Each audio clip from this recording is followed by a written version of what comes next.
అదరగొట్టే కారం రంగు రుచి ఆచి కారం పొడి. కేటీఆర్ కలిసి ఫోన్ ట్యాపింగ్ చేయించారని ఆరోపించారు మంత్రి వివేక్. చివరికి హరీష్, కవిత ఫోన్లు కూడా ట్యాప్ చేశారన్నారు. ఎలాంటి అనుమతులు లేకుండా ఇష్టానుసారంగా ఫోన్ ట్యాపింగ్కి పాల్పడ్డారన్నారు వివేక్. మేము అధికారంలో ఉన్నప్పుడు అందరు ఫోన్ ట్యాప్ చేసిండు.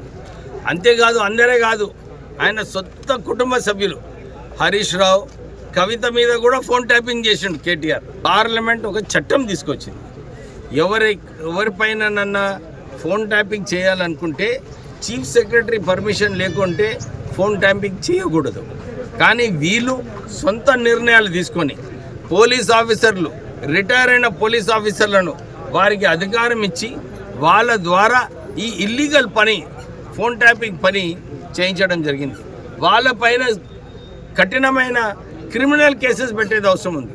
వీరు నిజంగానే వారు ఇంట్రాస్పెక్షన్ చేసుకుంటే వారి దౌర్జన్యం ఏదైతే 10 సంవత్సరాలు ప్రజల పైన చేసినారో వారికి అప్పుడు అర్థమవుతుంది.